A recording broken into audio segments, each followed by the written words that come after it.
My salary when I joined them was ₹2 per hour. ₹2 an hour. An hour. Okay. Ever regret of not going abroad?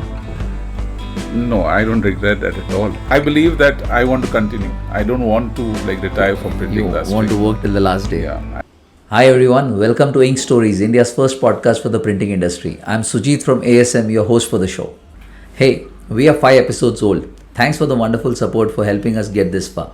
We've received a lot of responses. One of the questions that came out this week is, the episodes are a little longer at 30 to 45 minutes and people find it difficult to take out that time to watch these episodes. So to tackle that, we have YouTube Shorts. These are small 30 seconds to 60 seconds small videos where you could listen to those videos one in a day and get the entire gist of the episode. So please do watch these shorts if not the entire long video and give your feedback in the comment section below. Again, we have a very special guest. He has been a mentor to me through my journey of the print industry. He was very shy and reluctant in doing this episode. I pushed him because I thought he has a very nice story to share. He started as a print operator, working at ₹2 an hour to run a very successful boutique printing press based out of Mumbai, Andheri East. He is a man of his words. The printing industry vows by it. I would like to welcome Allwyn Serrao of Richard's Printing Press. Before moving ahead, if you haven't subscribed to our channel yet, please hit the subscribe button now.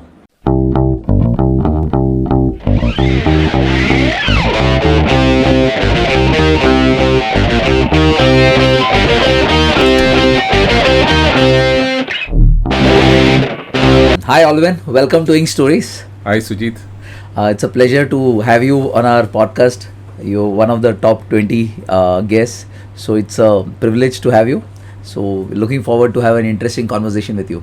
It's nice to be on your show, on your podcast, and it's my pleasure. Did you get a chance to watch the earlier ones? Yeah, I think I saw 3 or 4 right now. Okay. But How it was did you find excellent. It was excellent. It was fine. It was very good. All the shows was really excellent. Okay, great. So now let's take your story to the world and let's see what the world has to say about your story. Great. And what you have to share with our viewers. Yes. So we'll start with your background. Where did you start your journey? Where were you born? So if you can just run us through about your background. Well, Sujit, in my younger days, I did my schooling in Bandra. Okay. As we were staying in Bandra at that time. Oh, okay. So you're a Bandra boy. Yeah. Very much a Bandra boy, and I like to be known as a Bandra boy too. Okay. So I finished my schooling in St. Teresa's, Bandra. And after schooling, I did my 12th college there itself fully. And as my father and brother was also in the printing line. So I thought for me printing can be an ideal. So you come from a family of printers? I mean, was it a business or? No, my father was a printer actually. When he had come from Bangalore and he stayed in Mumbai, I think he was a printer over here. And he was working at someone else's place. Yeah, he was working, but that's a different story. Actually, he came with a lot of troubles, and the initial. Those days, India was in a difficult situation. Difficult days. So he joined Vijay Flexible Kudla as a printer over there. Okay. And then from there he went to the Gulf and Kuwait actually as a printer. Okay. So looking at that as my brother and what my dad. In the printing line, and also I had my uncles also who were in the printing line. Okay. So considering all this, so even I thought to follow them, and I also started to think about printing as my line. Yeah. So I did my ITI in printing. Okay. It was a 2 years course. Okay. That was at St. Francis. Specializing in something? I think ITI is usually a specialization. Yeah, ITI in printing or itself. Printing. Sub-specialization? Anything? No, nothing of that sort. It was actually at that time printing was not in a very advanced stage. Correct. So in the first year they should teach you the basics of printing, that even which covered even hand composing and pedal printing. Okay. I think which is right now is absolute actually. I mean there is nothing of that right now. Okay. So I did that, and then after the later on in the second year we did printing on machines. I mean I learned printing how to operate the machines. Okay. So that was the learnings in the second half of the course. So after I finished, then I started looking out for a job. Okay. And to find a job at that time was very difficult actually in the printing industry, because offset machines were very few at that time. And at that time, to learn an offset machine, nobody should give you to touch the plates, nobody should give you to touch to adjust the inking and all. What is the reason? Because one of the reason was offset machines at that time was very expensive, and very few printers had an offset machine. Okay. So even if you want to learn the machine free of cost, I think they should not, allow you to be near the machine itself. It was valued as gold. Yeah, you can say that. Yeah.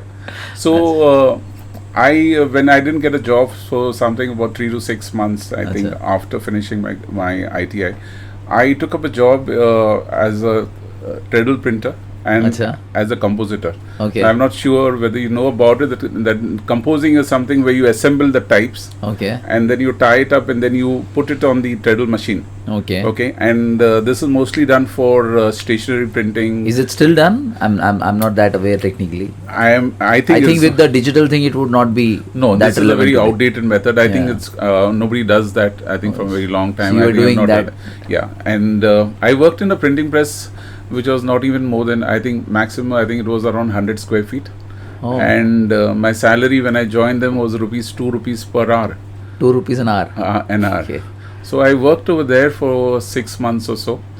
And then after that I got a job as an offset, you can call it as an apprentice, helper, or in the printing language as a boiler.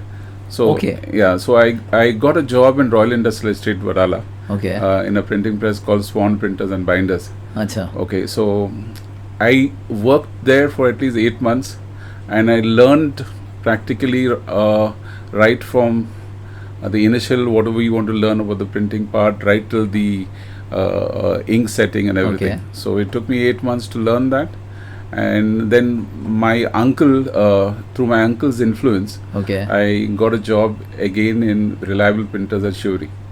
Okay. Now, Reliable Printers, when I went for the interview, the owner was one Mr. Deepak Desai. Achha.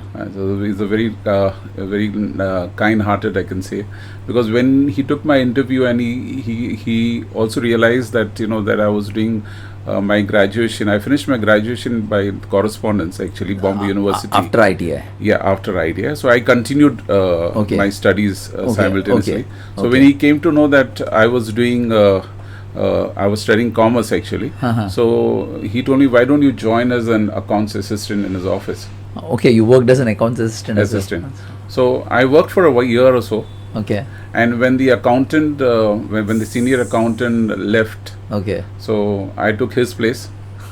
And then later on, when the production supervisor left, so I was given the role to handle the production, the print production too. Okay. So my experience in Reliable was very good. Okay. And somehow I should thank my uncle who was influenced in getting this job. Okay. And I'm also thankful to the owners of Reliable Printers. I think that is the place where I learned everything. That's where you feel that changed the trajectory of your life. Yes, very much actually.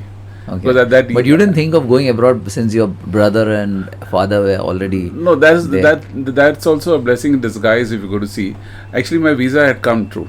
My dad had arranged for a visa, but due to some technical issues in the passport of mine,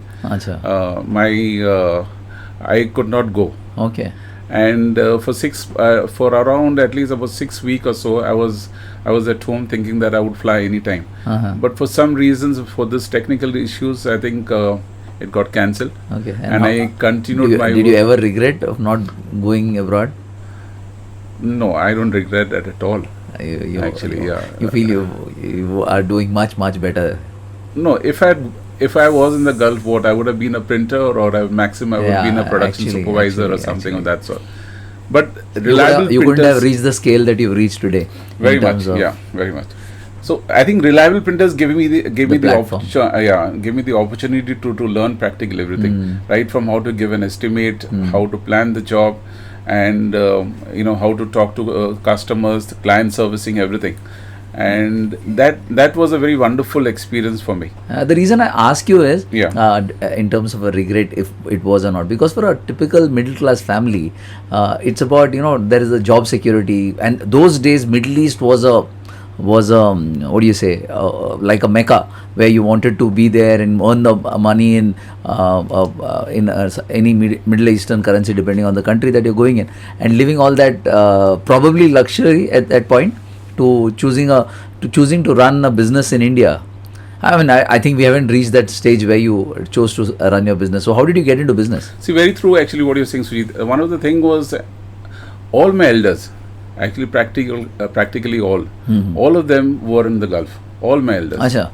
So I never had anybody to look upon, or to anybody that I could speak to also. Acha. So it was a normal practice that once you finish your studies, you go to the Gulf. So my not going to the Gulf, as I said, was a blessing in disguise. So after my stint in Reliable Printers, I think it was almost, I think, after 5 years when I had the experience to handle the full unit. You worked in Reliable 5 years? For 5 years, yeah. Wow. And the experience was so good that I think many a times I should stay back full night actually in the press. Okay. And next day in the morning, next day in the evening when I wanted to go a bit early because I stayed back the full night, I should go to the boss and tell him that I'm going home. So he should tell me, why are you going home early today? So then I should say, no, I waited in the night. There were some urgent jobs. I had to stay back because of that. And he thought that you're leaving early in the morning. Yeah. Okay. So I mean, it was so wonderful at that time. And the passion for me for printing started from there. Yeah, I was I was so eager to learn everything. Right, from even if you see plate making, we had everything in house. So you can run a press by yourself? You mean to say operate? Yeah. Yeah, if you say about the offset machine, yes. Okay. If you can tell me about the punching machine, because the punching machine and treadle printing is the same. Okay. So I mean, you put the paper by hand. So yes, I can do operate. Fairly, I mean, if you're given some training, you can maybe at that stage, manage. but not now. No, you don't have any reason to do it now. But I'm asking in terms of your experience. So you've reached where you reached from that stage of running machines. That's right. Yeah. That's the important takeaway that I get from this. Yeah. So in terms of your journey, how do you there might be so many good days, bad days. So if we had to ask you some of those finer days that you remember, that this has, I'm talking from your personal related with your work, anything that you remember which stands out as a very momentous day, as a very, or you would say something which relates to your success.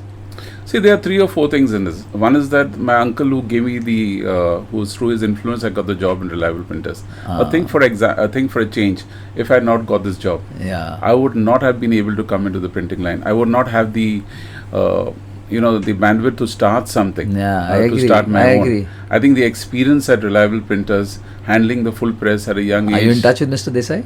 Yeah, I did speak to him a few months back. Okay. And I was really thankful to him. I'm sure he'll be proud of you. Very much. And I mean, he was very, he appreciated all the things, whatever I've achieved till now. Nice. And I felt what they taught me, the owners over there in Reliable Printers, I think that was really great. That's nice. Yeah. That's nice. And beyond that, anything else? See, beyond that, actually, now when we started our unit, I think there was one Mr. Desai was there, who was a canvasser. Now, canvasser in the printing industry is known as somebody who doesn't have a press, but they print the jobs with another printer. Okay. So Mr. Desai, elderly person, I think, was printing his jobs with us. Okay. And then during, he faced a lot of challenges in his later ages. Okay. In his later, age. So he was doing printing mainly for the pharma industry. Okay. That's how you got into the pharma line. Yeah. So till then we were doing just basically stationaries, and we were doing commercial printing. Okay. So we were printing pharma leaflets for Mr. Desai. Oh. Okay, and then when he retired, he was kind enough to give me his pharma customers. Oh, wow.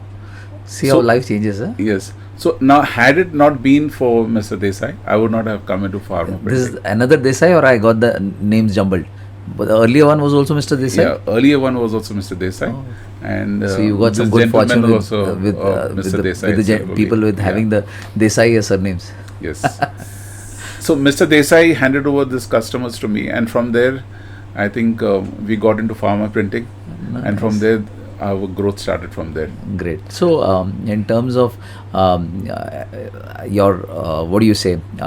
This has been your success. Do you identify any areas in your life that has pulled you down, or you would say, "Nah, this should not have happened"? Failures that you say. I mean, if there are any areas that you would want to identify.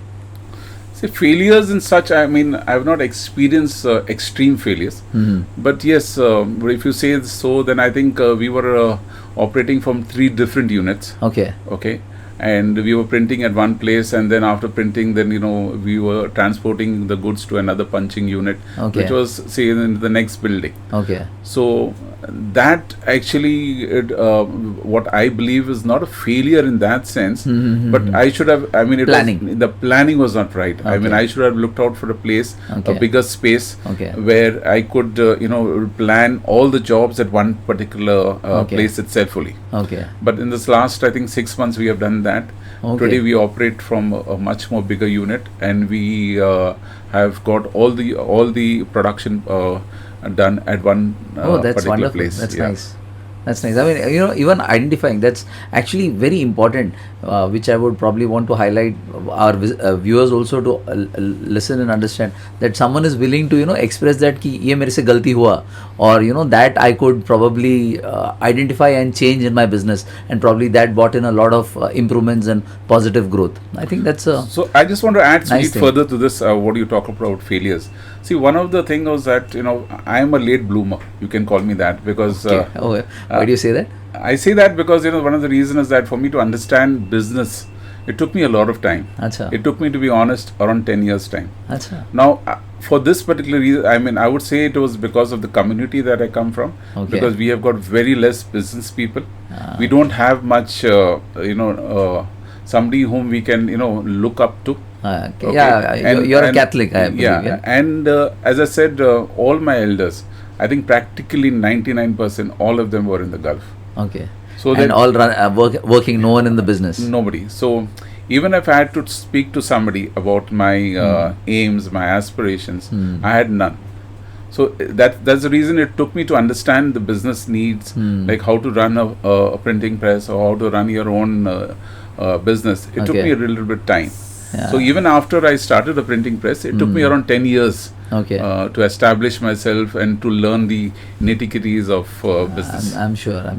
Everyone has their own learning cycle. For some it's quick, some it takes a little while to understand their own thing. And further to that, yes, though my wife is from the IT industry, she should always, remind me about automation and processes. And I, coming from a very different background, of a background more of a technical person, who's more happier being on the shop floor rather than being in the office. So the thing what I didn't understand, that automation and processes are very important to run a successful business. Now that also took me a lot of time to understand that. And today, when we have got most of our things automated, we got most of our thing where our SOPs, our processes are in order. I think for us, the workflow has become very, very easier. That's actually something very interesting you mentioned. I'm sure many people would like to listen to that a little bit more. How was, or what is the time frame when a company, when it's small, when it's, growing a little larger, somewhere in the mid-scale, when should it get into automation? Because automation, at least what people say, costs a lot of money. So how did you decide that you will get into automation? How did it help you? Can you say a little bit more on that? See, I would just say about automation in the terms of production wise. See, first initially we had punching machines which were hand operated. Then we slowly graduated into Heidelberg cylinder machines. So right now we have got a totally automated punching machine. So now in what way this production improves? When you're doing it by hand, when you're doing punching by hand, I think maximum production what you can get is by 8,000 or 9,000 sheets. And that too, the accuracy is not great. And then when you're running it on a Heidelberg cylinder machine, you can get production to say around 18,000 to 20,000 per day. But the quality of punching, I think it's not that accurate because of some technical reason. Now, so with the automation, what kind of production would you get? Now with automation, we can easily do above 45,000 sheets per day. Almost 6 times. 6 times. Wow. And secondly, the quality of punching might be much higher. It's excellent. Wow. So that has made life very, very easy. Did you have any resistance, because you've been in business for a while? You said you bought the machine a couple of months or years back, the automation. So what was the resistance that you faced initially कि नहीं ये नहीं करना है, क्यों पैसे खर्च करने हैं, मेरा लाइफ अच्छा चल रहा है, stay close by, I'm having good food, driving a good car, और क्या चाहिए लाइफ में? So when did you decide नहीं, I need to invest in automation? See, actually resistance was there, but what happened was that we had 3 punching machines. So that means I had 3 workers for that. And right now, by putting this one automatic machine, so there was a resistance in that sense that that what will I do with the other two operators? Okay. So in that sense, I was feeling a little. So bit. what have you done now? Now what I did was that I put two of them Okay. into the automatic punching machine. Okay. And both of them work together. Okay. I mean, as when one job gets over, then the other job is almost ready at that Okay. time. So that was an initial resistance, like that when you put a far better automated machines, I Okay. think your staff strength also reduces. Okay. So, but I didn't want to remove any of my staff or anything of that I sort. can understand. Yeah. So I think that was one reason. That's Yeah. nice. That's nice. Yeah. So, I mean, it's very interesting to know how a small mid-scale organization, takes the decision to move into automation and willing to accept these things. So, I mean, did you speak to certain people who guided you to get into this? I mean, my question was more from that perspective. Do you have like mentors or people whom you could speak to and get advice or ideas on क्या करना चाहिए और कैसे अभी business grow करना चाहिए? Do you have something of that sort? Unfortunately, not in the printing industry, maybe. Acha. But I do talk to my friends about it. Okay. And I do talk to people who are connected maybe with the other industries about Okay. automation Okay. and the other stuff. Actually. Yeah. I mean, knowledge seeking from anywhere is. It's very helpful. So generally you go to your friends to get any information. So they're on your speed dial. That's right. Yeah. That's nice. So, Allwyn, going ahead, what are the challenges that generally people in the printing industries face? I mean, since you've been in this industry for such a long time, what do you think? I think one or two challenges. Otherwise, I think printing line is Can you fantastic. name it? I think one is that there's not much of a training institute for the staff on the shop floor. Okay. So I think we should have more of training for them. Okay. More of technical training in that sense. And I think BMPA, that is our association, should look into that actually. Okay. That is one thing which I would like to suggest. And secondly, as the education has improved a lot in India today. Yeah. So I think people who are educated today, they don't look at printing line as as a good alternative. So people would prefer. Why is it? What is the reason that printing industry doesn't have that value? Because I have been talking to a lot of people because of this podcast and otherwise. I hear always that printing industry is the largest industry in the country, probably even bigger than a pharma or automotive industry. But why do we not get the due value from the society that we should get? What could be the reason according to you? See, one of the thing is that in the shop floor you have to stand, I think, continuously for 8 hours. And but even in an automotive industry, shop floor to काम होता ही होगा ना? No, but then somewhere when you are looking at things, it's a little bit more harder. The work is not that easy. Okay. So I would say is that. Do you think it has something to do with the scale? Because printers usually are in the 10 to 50 crore range, and they're not large businesses, so it doesn't attract the next generation to come in. Is it something to do with that? So that can be one reason. But the other thing is that, the other thing that people would prefer to work in a mall or an air-conditioned office or something which is more, brighter, bigger, and a little bit more open. Whereas when you work in the printing industry, I think they feel a little bit, not too happy about it. Work in the printing industry. I agree. I mean, from a staff perspective, that's a challenge for most manufacturing companies where they are losing out to malls and IT companies, the white-collar workers.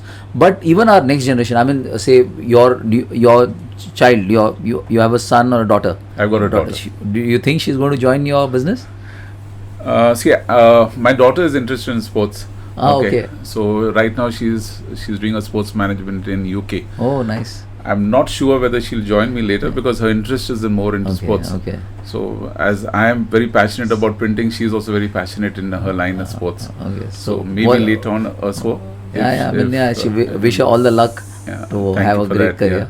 And so, what do you see? I mean, in terms of you have a couple of years ahead of you. So, how do you see your business moving ahead? Do you have some plans to sell off the company or merge with some other organization? What's the plans? So it's too early for me to say right now. Okay. I think I am on the third phase of my career. I mean, third phase or third stage of my career. Okay. So I still believe that for every businessman there are 4 stages. Okay. So which are these? It depends on the age wise. So I would say that I'm still on my third stage of my career. I still want to grow. Okay. I still want to expand my business. I still got my dreams and aspirations. I still want my first and foremost to make my printing press like a boutique press which runs on its own with all automations and with all the processes and all that. I've heard of this term, and that's a very nice thing. Boutique printing press. That's nice. Something something which I'm very passionate about is one. Though I feel like I come here practically every day. My workers also do the same thing. Okay. What I mean to say is that they spend most of the time in the shop floor or in the press. Okay. Than at home. Okay. So what I intend to do, or what I try to tell them, is that this particular place where you are working should be neat and clean. Okay. So what we do is that I'm sorry, every Saturday I think we close production for 2 hours. Okay. Yeah. And I don't think so that's a norm. Not everyone does it. I'm not sure about it. Because I did notice your press is one of the cleanest that I've been to. Yeah, actually, that's because I'm very particular about that. Okay. And I don't go to them and tell them what production is removed or what it is. I just emphasize on 2 things. One is the cleanliness of the like surroundings around you, and plus on the machine. That's nice. And secondly, the job quality. So you are an ambassador for Swachh Bharat. No, this is right from the beginning. It's not that it's happened in the near future. I mean, in the near past. But it's happening. I mean, that's nice. But on a serious note, I think it's wonderful, and everyone should have. But I keep talking to them, and they also know about it. And they also understand now, and they do it very, very voluntary. It's nothing that I have to force them about it. No force now. That's nice. And everybody, whether it's right from a printer or to a boiler, everybody I think cleans the press as it is required. Yeah. On that note, so what legacy would you want to leave behind? I mean, say you have more 10 years, but what would you want to be? Richard Printing Press and Allwyn Serrao, what it would be remembered as? What would you want that to be? See, for me, I mean, it's a tough question, but I still would like to answer that. I want I want my customers and to like remember me as somebody who sticks to his commitments. And one of our policies of a company is that that if we give a commitment for a delivery schedule, we stick to that, come what may. Acha? Whether it's loss in profits, Acha. or whether we face any difficulties. But that's one of the biggest complaints that I hear about the printing industry is that most printers bolte kuch hai, karte kuch aur hai. So you mean to say that you try to stick to your schedule as much as possible? That's right. I even tell my staff who are into client servicing, I tell them the one thing is that do not get into pressure of the customers. I mean, if they want it really urgent, if we can do it, fair enough, we will do it. But then if we can't commit, we can't deliver, then please don't commit. We prefer to lose a job rather than to overcommit ourselves. Okay, that's one thing. Yeah. Okay, so I think if I have to be known, I want to be known as that somebody who keeps to his commitment, stuck to his word. Yes. That's great. That's one thing. Yeah. That's a nice thing to carry. Yeah. I'm sure that will be very interesting and thoughtful for many people who would be listening to this. Yeah, great. Yeah, that's nice. Allwyn, I have another question for you. In terms of you're telling us your journey where you started from the bottom of at 2 rupees an hour. I'm sure that would have been really tough to reach this stage, running a successful printing business in the heart of Mumbai. You have any advice for the next generation of people or the youngsters who probably would want to join their family business or even want to enter the printing industry as an employee? Do you have any advice for them? See, I think I just spoke to you a little while back about the challenges that I had faced when I was young. See, if I could do it, I think anybody else also can do it. So it's not a very big deal. For me, when That's being modest. when I had this plan of starting my own business, I faced a lot of challenges. Okay. And my parents cautioned me because saying that business is not meant for us. Yeah. So I went to the other elders also, and they also had the same thing about it. So what I did was at that time I kept my dream, I kept my aspirations alive. I did not let it go. You didn't let the flame die. Yeah. When I spoke to my brother, then my brother helped me out to take a place of my and that's how I started. Now what I'm trying to say in this is that that if you have got your dreams, your aspirations, Correct. you should have the patience. Correct. And you should live your dream. Correct. And you should make short-term goals, and you should and work on those goals. True. Okay.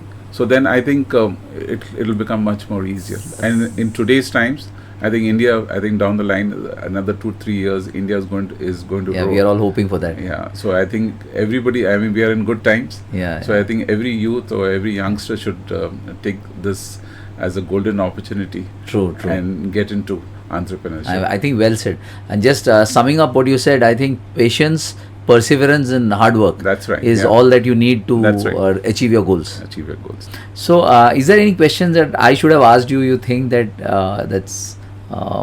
that अरे this guy should have asked me this question, ये तो मेरा life का सबसे important question and I missed asking on that, anything of that sort? Yeah, this one question, I think whenever a businessman he crosses 50, I think that's one question where everybody asks you, is that when are you going to close shop or when are you going to retire? I think I asked that. I was close to that. Anyways, yeah, please. So for me, I think printing is a passion. Okay. I think if you tell me to work in the press or to come to the press 365 days a year, I'm the most happiest. Okay. I love to come to work on a Sunday too. Okay. But I come to a Sunday when nobody is there also. I would still come to. You come on a Sunday as well? Yeah, I come in the afternoon for an hour or two. I mean, is it like work or for your own personal enhancement? I mean, no, actually I come on a Sunday thoughts. because it's actually to that only just to gather my thoughts. It gives me a lot of happiness when I sit alone and I plan my schedule for the week ahead. And plus, whatever jobs we had done in the last week, I just do a survey of whatever we have done. So I feel a lot of things can happen when you work alone. And to come on a Sunday when everything is closed and and you're sitting alone, it helps me a lot. So I prefer to come on a Sunday for 2 hours. I think this is happening from the last, from the time we have started this printing press actually. Oh, that's nice. Great. Yeah.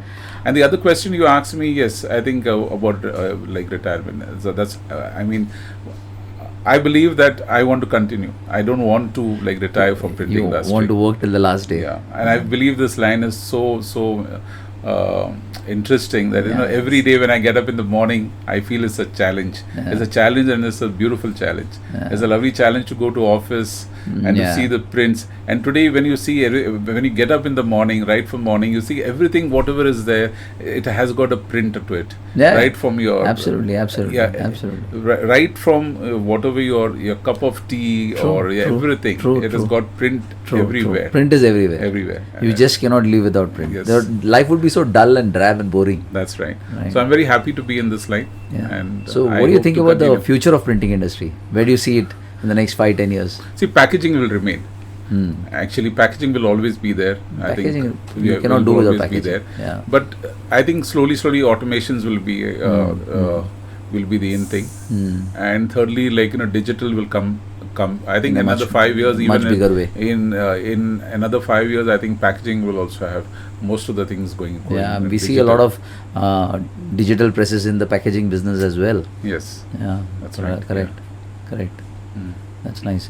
So we had thought of having you for this podcast to share your story, though I have known you personally, so I know a little bit about your story, and we wanted that to be shared with our audience. Like that, do you have someone in mind that I would want to know about this gentleman's story? It would be nice to know how did he get to where he reached. So anything like that in your mind?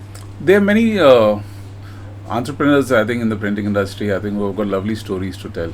Any names that you can take for us? Vincent Matthias is one. I think he's got one of the biggest corrugation units in India. I think he's gotten awards. He's got 2 or 3 awards. What's the name of his press? What is that? What's the name of his press? He's got a corrugation unit. One Vincent Matthias. Yeah, Vincent Matthias. One is in Goa and one is in Vasai. Oh, nice. Okay. So Bombay based. That's nice. He's a Bombay based. Yeah. Okay. Anyone else that you have in mind?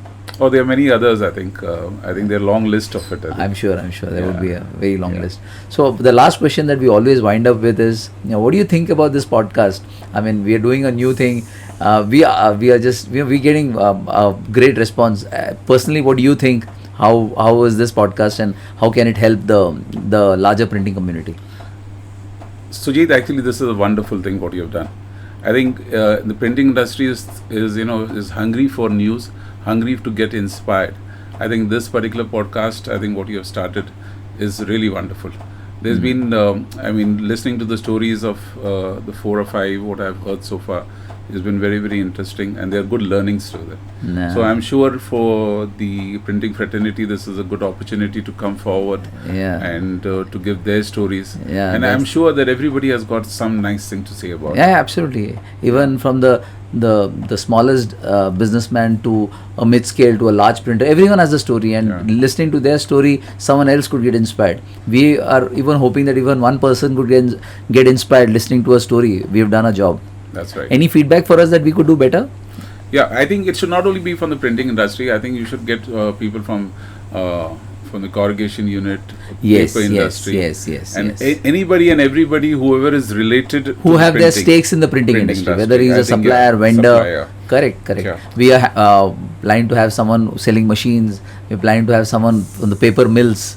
We're planning to have someone from the magazines. So the conversations with a lot of people are going around. Let's see. Let's hoping to have a very interesting conversation and giving a good time to our listeners. Like just this morning, I had a friend who called up from Delhi, and she said that she listens to our podcast 15 minutes a day while she's walking on the treadmill. Wow, that's nice. So I felt very nice. I mean, people are listening to the podcast, and it probably will help people, take the message and spread it around and get inspired and inspire others. Great. Yeah, thanks, Allwyn. Thanks for your time. Really appreciate. Thanks for coming on the show. Thank you, Sujit. It's all my pleasure, and thanks for having me. Thank you. Thanks a lot. Thanks. Bye-bye. Bye.